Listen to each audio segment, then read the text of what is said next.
అక్రమం జరిగింది, అవినీతి డబ్బు చేతులు మారింది అని FBI చెప్తుంది. FBI చెప్పకముందు మీకు కూడా తెలుసు కదండి.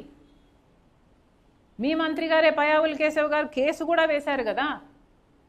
ఇది చాలా పెద్ద కుంభకోణం, ఆంధ్ర రాష్ట్ర ప్రజలకు అన్యాయం జరుగుతుంది, అప్పుడు అంతంత గట్టిగా అరిచారు. మరి ఈ డీల్ను ఎందుకు క్యాన్సిల్ చేయటం లేదు? అవినీతి జరిగిందని మీకు తెలుసు, మీకు తెలియడమే కాకుండా FBI వాళ్ళు కూడా దాన్ని నిర్ధారించారు. మరి ఇన్ని ఆధారాలు ఉండి కూడా ఈ డీల్ని మీరు క్యాన్సిల్ చేయటం లేదు అంటే ఎందుకు చేయటం లేదు అని అడుగుతున్నాం. మీకు కూడా ఏమైనా డబ్బులు అందాయా? చంద్రబాబు గారు సమాధానం చెప్పాలి. జగన్మోహన్ రెడ్డి గారేమో చంద్రబాబు గారి డీల్స్ని అంత సునాయాసంగా క్యాన్సిల్ చేశారు. కానీ చంద్రబాబు గారికి మాత్రం ఇంత పెద్ద డీల్ని, ఇన్ని అవకతవకలు ఉన్నాయని తెలిసి కూడా ఈ అదానీ డీల్ను క్యాన్సిల్ చేయడానికి సంకోచిస్తున్నారు. దేనికని? జగన్మోహన్ రెడ్డి గారి దగ్గర కూడా ఆధారాలు ఉన్నాయా? అప్పుడు అవినీతి జరిగింది ఆ పవర్ డీల్స్లో, కాబట్టి నేను క్యాన్సిల్ చేసేస్తున్నాను అంత సునాయాసంగా చేసేసారా? అంటే మీరు అప్పుడు అవినీతికి పాల్పడ్డారా? మరి ఇప్పుడు అవినీతి జరిగిందని తెలిసినా కూడా మీరు ఊరుకున్నారు అంటే ఏమనుకోవాలి? దీని ద్వారా చంద్రబాబు గారు సమాధానం చెప్పాలి, ఆంధ్ర రాష్ట్ర ప్రజలకు సమాధానం చెప్పాలి. ఏ జగన్మోహన్ రెడ్డి గారినైతే ప్రజలు దించారో అదే ప్రజలు ఓట్లేస్తే మీరు గెలిచారు. దయచేసి అది గుర్తుపెట్టుకోండి. ఇలా అడ్డదిడ్డంగా ఆంధ్ర రాష్ట్ర ప్రజలకు అన్యాయం చేస్తే మాత్రం ప్రజలు ఊరుకోరు. ఇప్పటికే చంద్రబాబు గారు ఒకసారి 6,000 కోట్ల రూపాయలు, ఇంకోసారి 11,000 కోట్ల రూపాయలు, మొత్తం 17,000 కోట్ల రూపాయల భారాన్ని ఎలక్ట్రిసిటీ బిల్స్ ద్వారా ప్రజల నెత్తిన మోపి వాళ్ళ నుంచి రక్తం పిండి మరీ వసూలు చేయడానికి సిద్ధపడ్డారు. కారణం ఏమి అంటే జగన్మోహన్ రెడ్డి గారు చేసిన తప్పిదాలు అని చెప్తున్నారు. ఇప్పటికే జనం మీద అంత భారం పడుతుంది. 17,000 కోట్ల రూపాయల భారం ఆంధ్ర రాష్ట్ర ప్రజల దగ్గర నుంచి ఎలక్ట్రిసిటీ బిల్స్ ద్వారా మీరు వసూలు చేస్తున్నారు. మొదలు కూడా పెట్టారు, ఈ నెల నుంచి మొదలు కూడా పెట్టారు. మరి అలాంటప్పుడు ఈ సోలార్ పవర్ కూడా ప్రజలు అదనంగా డబ్బులు కట్టాలనా? ఎందుకు కట్టాలి? ఇందుకేనా మీకు ఓట్లేసింది? ఇంత అక్రమం జరిగింది అని ఈ డీల్లో మీకు ఇంత స్పష్టంగా తెలుస్తున్నా కూడా చంద్రబాబు గారు ఏమీ చేయటం లేదు అంటే ప్రజలు మిమ్మల్ని క్షమించరు. దయచేసి ఇప్పటికైనా చెప్తున్నాం, చంద్రబాబు గారు ఈ డీల్ని స్క్రాప్ చేయండి, ఈ డీల్ని క్యాన్సిల్ చేయండి. అందులో భాగంగానే సెంట్రల్ ఎలక్ట్రిసిటీ రెగ్యులేటరీ కమిషన్కి కూడా మేము లేఖ రాయడం జరుగుతుంది. Central electricity regulatory commission is a central body.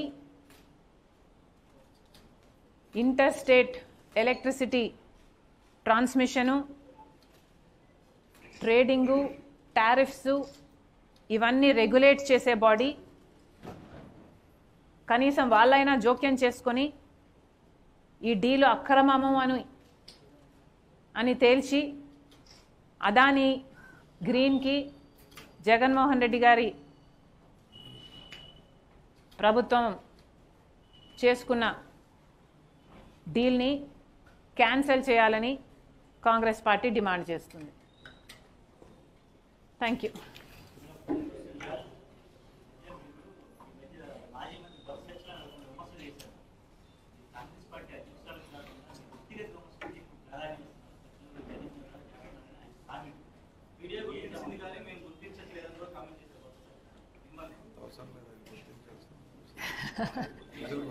ఆయన గుర్తించాల్సిన అవసరం లేదు, ప్రజలు గుర్తిస్తే చాలు. బొత్స గారికైనా వైసీపీ వాళ్ళకైనా నేను పర్సనల్ కమెంట్స్ చేస్తున్నాను అని వాళ్ళు అంటున్నారు.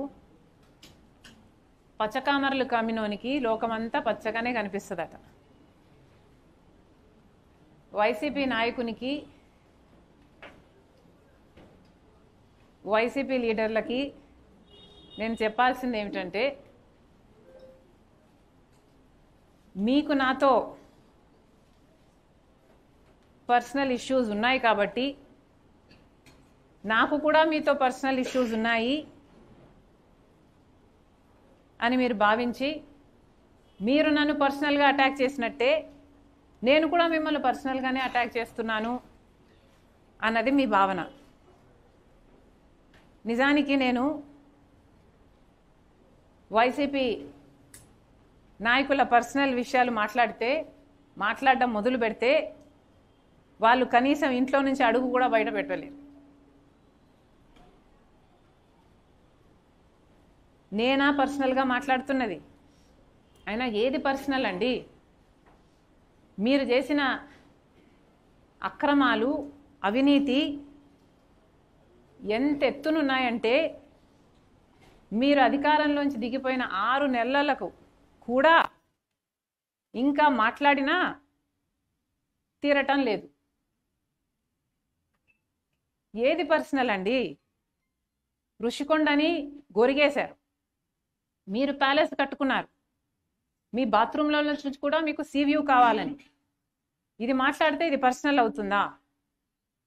మీ బాత్రూంలో మీకు పర్సనలే అవ్వచ్చు, కానీ ఋషికొండ అనేది ప్రజలది కదా, దాన్ని కదా మీరు గొరిగేసింది. ఏం మాట్లాడామండి పర్సనల్గా? పూర్తి మద్యపాన నిషేధం అని చెప్పారు. మీరు అమ్మఒడి కింద ఇచ్చింది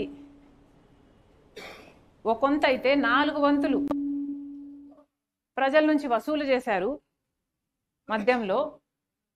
అది కూడా నాసిరకం మద్యం సప్లై చేసి వాళ్ళ ప్రాణాల మీదకి వచ్చేటట్టు చేశారు. అది పర్సనల్ అవుతుందా? ఏది పర్సనల్ అవుతుందండి? ఆ రాజీవ్ ఆరోగ్యశ్రీకి బకాయిలు పెట్టారు, ఫీజు రీయింబర్స్మెంట్కి బకాయిలు పెట్టారు. మేము మాట్లాడితే అది పర్సనల్ అవుతుందా? రాజశేఖర్ రెడ్డి గారి జలయజ్ఞం 40 ప్రాజెక్టులకు పైగా ఉన్నాయి, మిగిలిపోయినాయి. అధికారం లేకొచ్చిన 6 నెలలకే పూర్తి చేస్తామని మీరు నవరత్నాలలో పెట్టుకున్నారు దాన్ని. మరి 5 సంవత్సరాలు అధికారంలో ఉన్నారు, పూర్తి చేయలేదేమని మేము అడిగితే ఇది పర్సనల్ అవుతుందా? రైతుల గురించి 5 సంవత్సరాలు మీరు అధికారంలో ఉన్నారు, ప్రతి సంవత్సరం 3,000 కోట్ల రూపాయలు రైతులకు ధర స్థిరీకరణ నిధి పక్కన పెడతామని చెప్పారు, పెట్టలేదు. 4,000 కోట్ల రూపాయలు పంట నష్టపోతే పంట నష్ట పరిహారం అన్నారు, పెట్టలేదు. రైతులంతా అప్పుల పాలైపోయారు, అయినా కనీసం మీరు డ్రిప్కు కూడా సబ్సిడీ ఇవ్వలేదు. ఇది మాట్లాడితే ఇది పర్సనల్ అవుతుందా?